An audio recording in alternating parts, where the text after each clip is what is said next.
What's up, everyone? Welcome back, Red Zone Sports. We are on to week 10, I believe, in college football. Absolutely bonkers.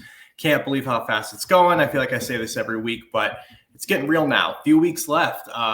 November should be a pretty wild time in college football where we've got about 10 or 12 teams still very much alive for the college football playoff. And it starts this weekend with a lot of really good conference games that are going to impact the standings and who's getting in a lot. Hopefully I do better this week. Hopefully you guys had a good week last week. I did not. I got absolutely smoked. Felt like one of those weeks that just every play I made, for whatever reason, Le'Veon Moss being ruled out with 2 minutes after lock, and just it started off bad and it did not get better all day. So hopefully we can bounce back here, get on the right games, the right situations, right pairings, stacking options, all that good stuff. And I feel pretty good about this slate. So before we get started, please hit that thumbs up. Please hit that subscribe button if you're not already. As always, helps us out a ton. I'm currently watching the Texas Tech and TCU game where they are dragging a possum off of the field. So we know that it's going to be a good week. Let's jump to it. The slate here in the early games for DraftKings on Saturday, we have a 12-game slate as usual. Notre Dame at Clemson, where the Irish are a 3-point road favorite. We'll see if Dabo can – I don't know what Dabo's doing, but seems to be ticking off everybody in his fan base. We'll see if that continues this week. Kansas State goes to Texas, where the Longhorns are a 4-point favorite with Malik Murphy expected still at quarterback here this week. Texas A&M goes to Ole Miss. Ole Miss is a 3-point favorite at home.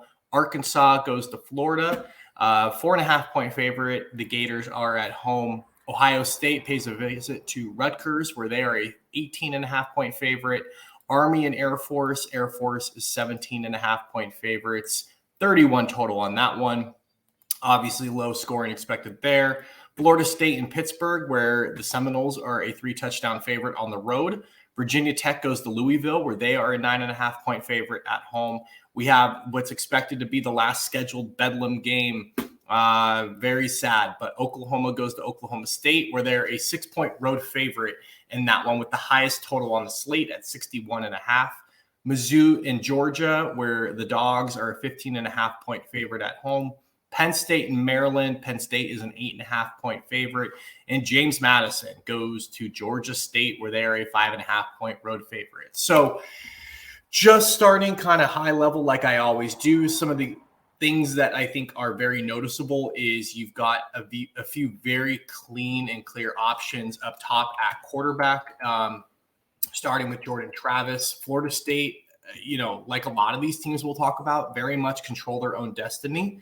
I think you're going to see Florida State hopefully come out and absolutely smack Pittsburgh. That's what I would expect. That's what the spread kind of entails and everything else. But Pittsburgh's tough, man. They've shown in the past that they will hang with teams. They have played upset in the past, but I just don't think they have the same caliber team here. So I think Jordan Travis is rightfully so priced up and probably the best play, one of the best plays on the slate. I'll say that. Moving down a little bit, Dylan Gabriel for $100 less, in my opinion, is the best play on the slate. It's the highest total on the slate, and we're talking Bedlam here. So if you're not familiar with college football and rivalries, this is as big as it comes in Oklahoma. With the Sooners moving to the SEC next year, this matchup is not going to be a kind of a regularly scheduled game, which is pretty sad because this game is called Bedlam for a reason. This thing gets out of control. Weird stuff happens, upsets, high scoring. It's just a complete mayhem. So I love this game. I love Dylan Gabriel a lot in this spot. He is probably my favorite quarterback on the slate this week. Hard not to. Jordan McLeod, JMU, is the next guy that I have interest in. Look, Carson Beck's been playing well. I'm not interested in Tagovailoa going against Penn State, but I think McLeod is kind of next for me. He's got a really good matchup versus this Georgia State defense. McLeod has been really good all year, averaging about 24, 25 DraftKings points a game. Coming off a game as well where he popped it, or the last two games he's popped in a rushing touchdown, which has helped him obviously a ton as well. So McLeod for me is kind of third on this list of who I have interest in. And then I'm going to pop over to the other side of that game where I do have some interest in Darren Granger as well. I'm not going to be playing Will Howard. I just think he saw the majority of snaps, which is great at quarterback, but only 17 attempts. I know they blew Houston out last week. It's really hard to gauge kind of the workload because when the games have been tight outside of the previous 2 weeks, man, they rotate a lot. They've got Avery Johnson now at quarterback. They run the ball with 2 running backs. It's just they're a good team, but it is very tough to predict in DFS, which is why I'm not on Howard. Cook, look, he's been great all year. If you think Missouri keeps this thing close, it's not the craziest play in the world, I would say, but it's just not a matchup I'm going to attack on this slate, in my opinion. I would much rather go down $100 and play Jackson Dart. I think if you're going to take kind of a contrarian approach here, A&M's got a pretty good defense, but I think Dart at home could put up some points. And like I said, I think Granger 7K is probably my next favorite. He just has a good workload. He's kind of the center of that offense. He's throwing the ball 30 plus times a game, rushing another 60, 70 yards typically. These are kind of pay down options, right? So they're not my favorite plays in the sense, but I do have some interest in Granger just because I think this game could really, get going in terms of points scored. Moving down a little bit more, the guy, I got to give him credit because I was thinking it, but he said it first, CFF DFS. So if you don't follow him on X, it's at CFF DFS. He posts some really awesome info all week long. He said it perfectly. Arkansas fired their offensive coordinator. We'll see what they bring to the table. I've been playing and trying to take shots on KJ Jefferson all year long.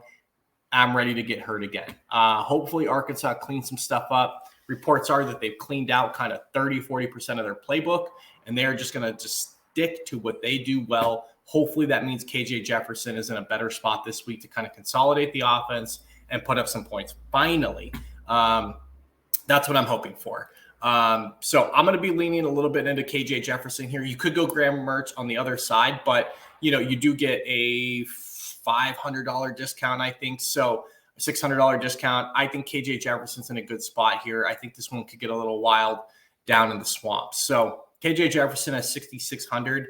I have interest in Zach Larrier for Air Force. He's got to pop in multiple touchdowns, I think, to kind of pay off because he's not going to throw the ball, really. He's going to run it. But for Air Force, being a big favorite, I know the total in this game is not great, but I think he's in play at 6,500. He's essentially another running back into your lineup. So Zach Larrier, 6,500, I think is interesting. And then I'm going to take a few more shots on Malik Murphy. Second start, I think this game is going to be really competitive, really good. I still haven't quite decided which way I'm going to bet it yet. Kansas State has been really good. But my fear is that they're not quite as good on the road this year. So I think Malik Murphy in this offensive line could present some challenges if they're running the ball really well. I think Murphy could pop a few over the top on these guys and put them into the end zone. His price tag at 6,300, he doesn't need a ton to pay off for you.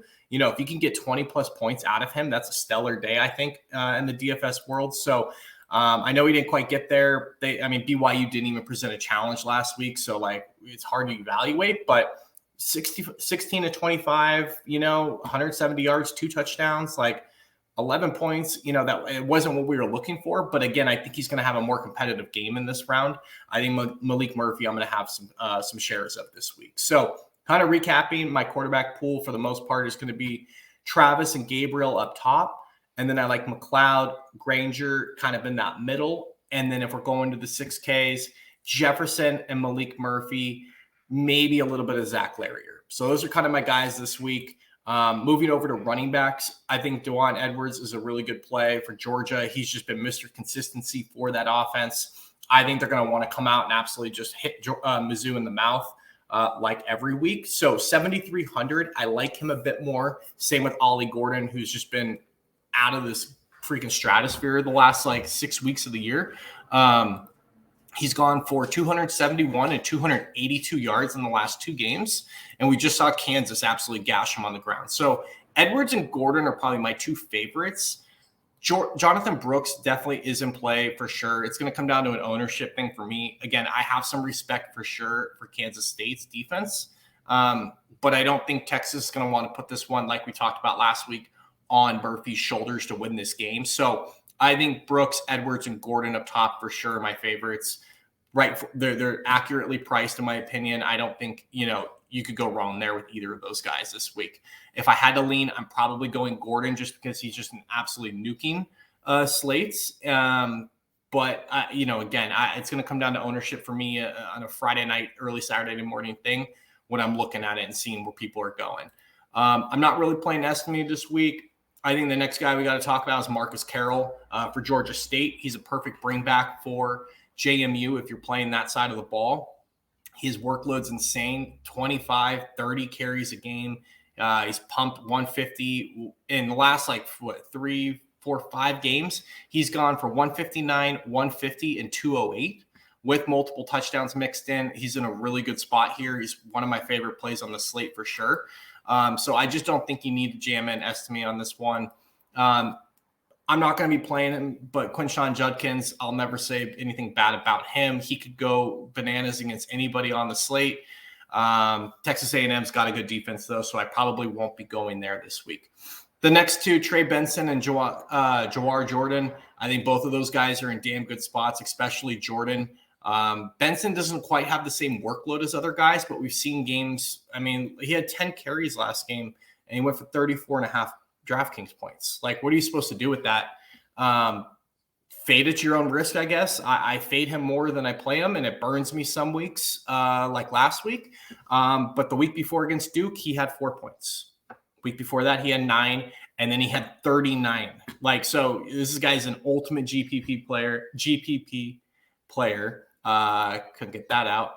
And I think you got to take some shots on Trey Benson because if he does go, absolutely ballistic, he could be the difference maker in your lineup at 6,800. Jawar Jordan, kind of the same thing. He's been a little bit more consistent, but look at his last 5 games: 31 points, 2, 32 points, 6, 42 points. These guys are just absolute insane upside on this slate. In my opinion, this week, I'm going to be paying up and taking shots on all these guys high up on running back. Jordan, Benson, Carroll, Gordon, Edwards, and Brooks, which obviously I love. That's why I talked about so many pay down quarterback options. I would love to get 2, at least, possibly 3 of these guys in my lineup and just hope you get the right combo. Because if you have 3 of these running backs that all nuke and go 35, plus points, you're in business. You're starting the rest of your lineup, you've got 90 points on the board, right? So when it comes down from a point standpoint, I think these guys are insane in terms of plays. Moving down, there's not a lot down here, guys. Emmanuel Michael, if you want to play Air Force, he's in there at 6,400. I think you could take some shots there. If you want to go to the Kansas State running backs, you could do that. But they rotate. I'm not playing Schrader against Georgia. Will Shipley is questionable. If he doesn't play, I think Moffa becomes a really strong play down there. But who knows? We might not get that news until later on. Luckily, it's a 9 a.m. kickoff, so we should at least see if Clemson and him if he's warming up for Clemson this week. But we'll see. But again, if Will Shipley misses, I do have some interest in Moffa because at 5,500, he's going to be the bell cow for that offense. That's really it. And I'm going to go back to Le'Veon Moss if he's in. All reports say they held him out, for precautionary reasons. He should be back in the lineup at 5,100. That's it. I'm not going really below that. I don't think you need to. If you find some guys that are cheapies that you think you can jam in and have some success with, please let me know because I can't find it or anything that I feel really good about, especially with some of the high-end guys up here. So, that's kind of where my feel is on the running back position, which is where all my lineups are going to start this week. Moving to receiver, Keon Coleman at 7K. I should say, like every week, if you can get to Harrison, get to Harrison. I think Rutgers have a good defense, but Harrison's the best player in college football. I think that's pretty clear in my opinion. Play him if you can get there. But 8,900, I just can't make it happen this week with the way I want to play my running backs. So that's out for me this week. Keon Coleman, 7K, never a bad play. especially if Johnny Wilson is not going to be in once again. He becomes a stellar play. Luther Burden, look, I think he's pretty matchup proof, and he could be, he should be trailing in this one, so you should see an uptick in volume. But I'm not going to be messing with this Georgia defense at home. I'm just not going to go there. Egbuka is another guy that burned me last week, was set to make his return from injury, and he sat on the sidelines in full uniform for the entire game. I'm just not going there. I'm not going to be playing Ohio State this week. I feel like this is a little bit of a weird spot for them. Rutgers are a lot better than people think, especially on defense. I still think Ohio State gets out of here with a win, but I do not expect a full upside game from these guys this week. Xavier Worthy, I think at 6,700 is a really good play if you are especially taking shots with Malik Murphy. I think Jamari Thrash, always a good play, 6,600. Price is right, could definitely go there. Same with Adonai Mitchell. We saw him last week, I believe, have a long touchdown pass, and get you there at 20 points. That was solid. I think you could take some shots on Robert Lewis for Georgia State. He's in a really good matchup again, this up-tempo game that we're expecting. Ole Miss receivers, I think, Trey Harris, he's been okay. I think you look at just kind of everything that's going on with Ole Miss. Like, they always rotate their guys quite a bit. Trey Harris, Watkins, I think Dayton Wade has probably been the best. And if I'm looking at pricing, I think Wade is the guy I would go to. But Trey Harris has shown that he can blow up slates. So if you wanted to play him, wouldn't fault you for that. I think Evan Stewart on the backside of that coming back is a pretty strong play at 6,100 as well. Moving down, Ladd McConkey, 5,800. They may need him again this week. He looked really good last week, 5,800. Andrew Armstrong for Arkansas is kind of my pairing option I'm going to be going with if I'm playing KJ Jefferson. Let's see, Nick Anderson for Oklahoma at 5,600. Oklahoma's just tough, man. They just spread the ball around to so many different guys. It's tough to pinpoint, but if you can get Nick Anderson right or one of these guys, you're in business. I think Eugene Wilson's a really strong play for Florida at 5,300. Like I talked about, I think this one could get kind of weird down in the swamp, and he's been a big part of that offense. I'll have quite a bit of Eugene Wilson this week. Anais Smith for A&M's also in play. I think Jaheim Bell's starting to get they finally priced him up to 5K. I was kind of blown away. They hadn't moved him all year. Don't know if I love him as much at 5K, being honest. I still like him, but I don't know if I love him this week. Reggie Brown for JMU at 5K is a really strong play, as well as Elijah Surratt at 4,800. Those are the two guys that I prefer to stack JMU with if I'm going that direction this week. At the quarterback position with Jordan McLeod. I think you could play Phillip Brooks for Kansas State. No, not a problem at all at 4,900. If I am going to play an Ohio State guy, it's going to be Cade Stover for Ohio State, 4,600. He's their starting tight end. Hopefully Egbuka is back because that makes coverages obviously really focus on both him and Harrison, which typically leaves the middle of the field open for Cade Stover. So if Egbuka is definitely in, I have some interest in Cade Stover for sure. And my one pay down guy that I am liking quite a bit this week is Chris Tyree. Notre Dame lost another pass catcher this last week in Mitchell Evans. They've got a whole grouping of people. You've got Jaden Thomas, you've got Holden Stays, but I think Chris Tyree is kind of the veteran of the group that they rely on. He's not going to get crazy volume, 3 catches, 2 catches, 3 catches, 2 catches. But they may need to lean on him a little bit more down the stretch. And in a game like this versus Clemson, I could see Notre Dame trusting him a little bit more than some of the younger receivers in the group. Last 2 games, he's gone for 15.5 and 14 DraftKings points. So that's kind of my player pool this week. Hopefully everybody got some good information out of this. If you have any questions or want to talk more about it, feel free to ping me on X. I'm at the Notorious VJL. And feel free to drop comments here in the YouTube. I'm always following it up to kick. More than happy to answer questions. And like I said, if you have any cheapy plays or any guys that I missed that you really like, drop them in. Let's go back and forth. Let's try to win some money together. And once again, please hit that thumbs up and subscribe. And good luck this week.